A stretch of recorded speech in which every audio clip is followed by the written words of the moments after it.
Welcome to my channel. Assalamualaikum warahmatullahi wabarakatuh. Perkenalkan, nama saya Syar Ma'ruf. Saya mahasiswa dari Universitas Dian Nusantara dengan nomor induk mahasiswa 41122204. Di sini saya akan mempresentasikan hasil review artikel dari artikel jurnal yang dipublish di jurnal Sinta 3 dengan jurnal ataupun artikel yang saya buat sendiri. Di sini ada pun judul artikel dari pembanding. Ini ada penerapan metode algoritma C4.5 untuk klasifikasi kelayakan penerima program bantuan pada Dinas Sosial Kabupaten Manokwari. Dan di sini ada judul artikel saya sendiri, di mana memiliki judul implementasi algoritma C4.5 untuk pengambilan keputusan quality control pada proses produksi di PT SSF, yaitu di perusahaan saya sendiri. Jadi untuk topik utamanya ini sama-sama menggunakan data mining, pendekatan data mining. Lalu yang kedua, klasifikasinya yang membedakannya. Kalau untuk yang artikel pembanding ini klasifikasi untuk penerima bantuan sosial, sedangkan untuk artikel saya juga klasifikasi keputusan masalah. Yang ketiga sama-sama menggunakan algoritma C4.5 dan juga yang terakhir digunakan untuk sistem pendukung keputusan. Lalu masuk ke analisis struktur dan permasalahannya, di mana struktur artikel pembanding ini memiliki pola standar ya, untuk artikel jurnal ilmiah ya, dan juga sudah ditulis dengan lengkap dan sesuai dengan standar yang sudah ditentukan ya. Dari struktur artikel pembanding ini, judul dan abstrak sudah ada, pendahuluan pun ada, metodologi penelitian, hasil serta pembahasan dan juga kesimpulan. Ya, sedangkan dari artikel yang saya buat ini hanya ataupun baru sampai di metodologi penelitian. Jadi untuk hasil dan pembahasannya serta kesimpulan belum sampai selesai karena memang belum ada proses untuk menentukan hasil dan juga kesimpulannya ya, masih harus mengumpulkan data-data pendukung untuk dianalisa serta diproses ya. Lalu di sini ada pendahuluan dan masalahnya. Adapun beberapa fokus utama penelitian pembanding ini mengatasi kendala terkait operasional instansi ya. Permasalahannya ketidaktepatan terhadap penerima bantuan sosial. Lalu solusi penerapannya menggunakan algoritma C4.5 untuk klasifikasi yang objektif agar tepat sasaran siapa yang berhak menerima bantuan sosial dari pemerintah. Lalu di sini ada pendekatan ya. Di sini pendekatan klasifikasinya berdasarkan atribut sosial ekonomi masyarakat. Jadi menggunakan atributnya ekonomi dari masyarakat tersebut. Di sini ada beberapa analisis metode penelitiannya, yaitu kedua artikel ini sama-sama menggunakan pendekatan data mining ya, yang digunakan untuk memproses dari beberapa kumpulan data historis. Lalu yang kedua sama-sama menggunakan algoritma C4.5 ya, dengan bentuk bukan keputusan. Yang ketiga melakukan processing data untuk memastikan kualitas data sebelum dianalisis ya. Ketika ada data double ataupun kolom yang tidak terisi, itu nanti akan eliminasi untuk diproses data berikutnya. Lalu yang keempat, menerapkan pembagian datasetnya menjadi data training dan juga data testing. Yang terakhir, evaluasi performa ataupun evaluasi model yang dilakukan dengan menggunakan komponen confusion metric. Nah, lalu di sini ada isi dan kualitas artikel. Ya, adapun kelebihan artikel pembanding ini, tujuan penelitiannya sudah dijabarkan dengan sangat jelas ya. Lalu menggunakan dataset nyata dari Dinas Sosial ya, dan sudah valid juga datanya. Yang ketiga, penerapan metode evaluasi model ya, dengan confusion metric. Jadi metode evaluasinya sudah diterapkan karena sudah ada dataset yang valid dari Dinas Sosial sehingga bisa diproses untuk mendapatkan hasil dari penerapan algoritma C4.5 ini. Yang terakhir, dia mampu menghasilkan decision rules yang bisa diinterpretasi ya. Jadi kesimpulannya bahwa hasil penelitian ini membuktikan penggunaan untuk metode algoritma C4.5 ini bisa digunakan sebagai dasar untuk sistem klasifikasi serta sistem pendukung keputusan. Nah, di sini ada perbandingan artikel yang antara artikel pembanding dan juga artikel dari yang saya tulis sendiri. Dari beberapa aspek perbandingannya, ini yang pertama ada domain penelitian ya. Jadi di mana fokusnya dari artikel pembanding ini ada di bantuan sosial pemerintah untuk masyarakat. Lalu yang artikel saya tulis ini fokus terhadap industri manufaktur ya, terutama di bagian quality control. Lalu aspek yang kedua ada objek penelitiannya ya. Dari pembanding sendiri objeknya ini dari penerima program keluarga harapan ya, sudah ditentukan objeknya.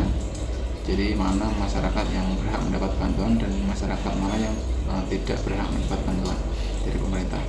Lalu dari artikel yang saya tulis sendiri, ini objeknya adalah terhadap produk yang menyimpang ataupun produk not good ya.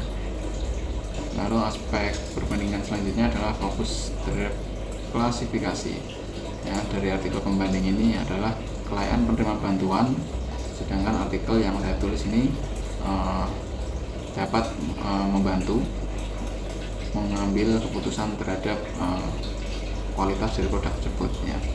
Ini yang terakhir aspek perbandingannya ada output system, di mana artikel pembanding ini menganalisis kelayakan penerimanya ya, kelayakan penerimanya. Dan juga untuk artikel yang saya tulis ini adalah sistem pendukung keputusan ya, diharapkan bisa membantu dalam sistem pendukung keputusan di bagian quality control yang di-develop dalam bentuk web. Lalu di sini ada metode serta kontribusi ya.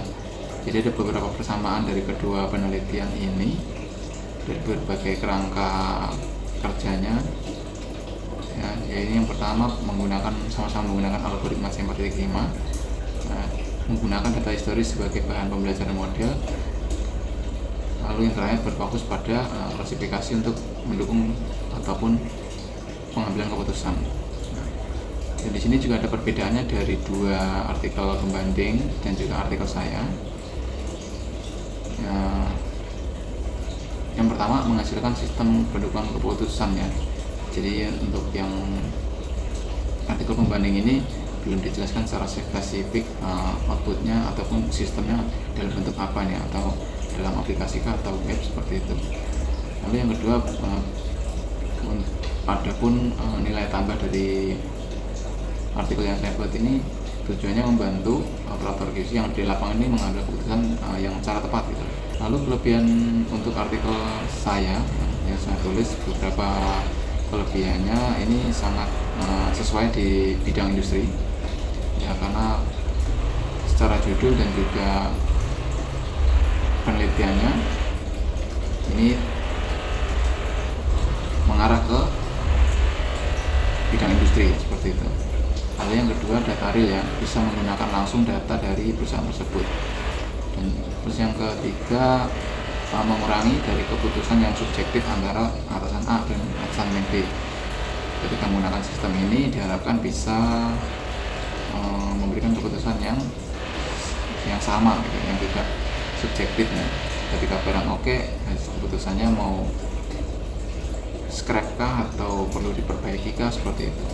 Lalu output aturannya di sini ada menghasilkan aturan keputusan ya, diharapkan bisa menghasilkan aturan ataupun decision rule yang jelas seperti itu. Lalu yang terakhir di sini ada implementasi ya.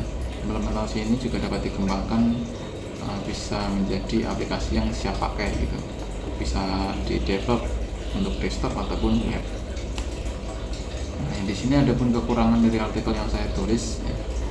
Karena untuk mencapai standar jurnal ya, untuk submit ataupun publish jurnal yang sesuai dengan ketentuan atau kriteria daripada jurnal tersebut, ada beberapa yang perlu ditingkatkan ya. Yang pertama dari dataset.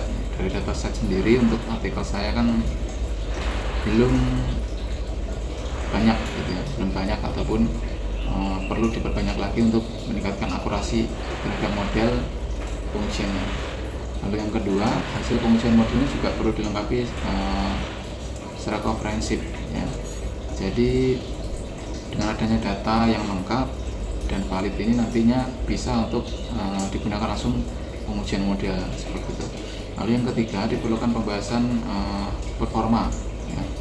Jadi penerapan daripada algoritma C4.5 ini juga harus dibahas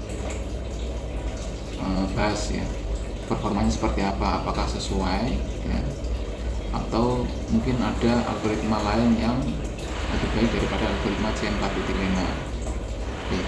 Bisa dibandingkan dengan contoh algoritma yang lainnya seperti itu, seperti Night Bayes dan SVM. Yang terakhir, validasi sistem terhadap user ya, ini juga perlu diperkuat. Selanjutnya, usulan perbaikan ya untuk bisa publish ataupun submit jurnal artikel ataupun jurnal yang saya buat. Jadi perlu diperbaiki terkait evaluasi model ya. Jadi perlu ditambahkan hasil evaluasinya ya, untuk nilai akurasi, presisi, recall dan excellence score karena memang datanya belum lengkap seperti itu. Lalu yang kedua terkait metode dan literatur. Jadi perlu diperjelas diagram metodologi penelitian ya, dan juga gap riset terhadap penelitian terdahulu ya. Jadi memang use case diagram, flowchart ataupun alur prosesnya belum dibuat ya. Lalu yang ketiga, pembahasan dan format, perbaikan ke dalam kualitas pembahasan hasil. Perlu disesuaikan penulisannya secara ketat sesuai dengan template jurnalnya yang ditarsitkan seperti itu. Nah, ini ada pun target submit jurnal untuk artikel saya. Yang pertama, fokus bidang ilmunya ya di teknik informatika dan juga sistem informasi, lalu bidang ilmu di machine learning dan juga data mining ya. Adapun target jurnal untuk submit ini ada di jurnal teknik informatika dan juga sistem informasi ya, biasa yang disingkat JUTC, jurnal teknik informasi dan sistem informasi ya. Harapannya bisa submit ataupun publish di Sinta 3 atau 4 itu sampai finish diterima ya. Adapun artikel yang saya buat ini menggunakan citasi IEEE ya gitu. Nah, syarat administratif ataupun publikasi untuk submit di Sinta 3 ya, sama dengan jurnal ataupun artikel pembanding tadi yang sudah dijelaskan, itu untuk batas similarity-nya harus lebih ataupun sama dengan dari 20%. Jadi sudah ditentukan dari jurnal yang sudah distandarkan itu di angka 20% sampai 25% ya. Ini pun juga harus minim similarity dan plagiarisme ya, menggunakan Turnitin. Jadi dan ada pun terkait biaya ini dari setiap penulis itu memang harus menyiapkan anggaran berbeda-beda yang nantinya anggaran itu akan diatur oleh ataupun sesuai dengan kebijakan daripada publikasi jurnal yang dituju ataupun yang tertera pada website. Ya, untuk terakhir, kesimpulan akhirnya di sini adalah artikel pembanding ini memberikan referensi ya untuk metode penerapan algoritma C4.5. Jadi penerapan ataupun implementasi algoritma C4.5 ini untuk pengambilan keputusan di jurnal saya yang saya buat untuk keputusan di bagian quality control ini memiliki peluang publikasi yang sangat baik ya. Tapi banyak ataupun masih ada catatan juga yang perlu ditingkatkan ya, terkait aspek evaluasi metrik dan juga penyempurnaan gaya penulisan ilmiah. Adapun perlu dilengkapi juga terkait hasil dan juga kesimpulan daripada artikel yang sudah dibuat seperti itu. Oke, baik, terima kasih penyampaian dari saya. Terima kasih. Assalamualaikum warahmatullahi wabarakatuh.